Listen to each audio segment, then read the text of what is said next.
Doctor Anwar Ibrahim, উনি বাংলাদেশে এসেছিলেন একটা সংক্ষিপ্ত সফরে।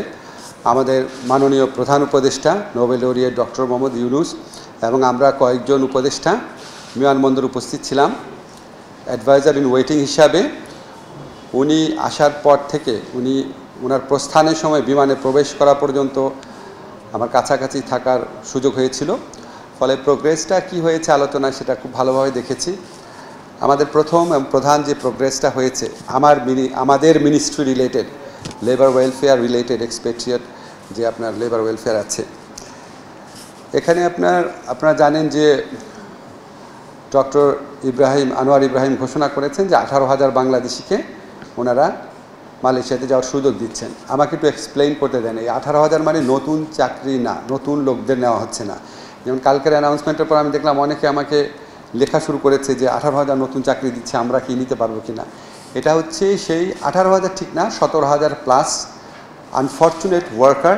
ওনাদের মানে সমস্ত কিছু ঠিক হয়ে গেছে, ওনাদের ভিসা হয়েছে, ওনারা কাজ করার সুযোগ পেয়েছেন, কাজ করার চুক্তি সব কিছু হয়ে গেছে, ওনাদের ভিসা হয়ে গেছে। কিন্তু মালয়েশিয়ান গভর্নমেন্টের একটা কাট অফ ডেট ছিল 31 মে 2024-এর মধ্যে প্রবেশ করতে হবে।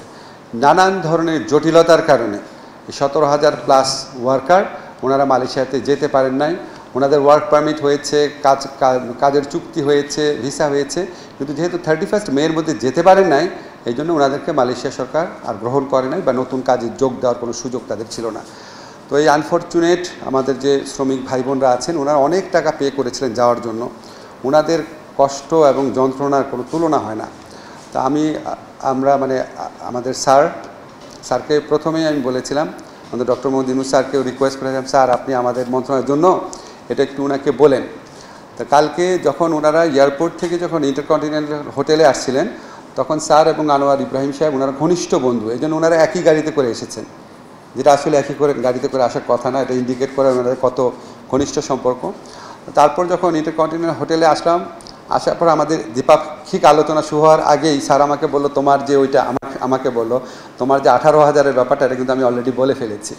তো আলোচনার সময় যখন আমি কিছু বলার সুযোগ পেলাম, তখন আমাদের মাননীয় যে মালয়েশিয়ান প্রধানমন্ত্রী আছে, উনি নিজের থেকেই বললো 18,000 শ্রমিকের ব্যাপারে উনি একটা প্রতিশ্রুতি দিল যে ওনাদেরকে মালয়েশিয়া যাওয়ার সুযোগ দেওয়া হবে। এখন একটা জিনিস মনে রাখবেন, প্রতিশ্রুতি মানেই কিন্তু নিশ্চিত না, ঠিক না? এছাড়া যখন মিটিংয়ে আমি কথা বলার সুযোগ পেয়েছিলাম, যখন আমি ওনাকে আরও 3টা অনুরোধ করেছি। একটা হচ্ছে আমাদের মালয়েশিয়াতে যে বন্ধ বাজার আছে, মালয়েশিয়াতে আবার এই বাজারটাকে ওপেন করা, যাতে আমরা নতুন করে শ্রমিক পাঠাতে পারি।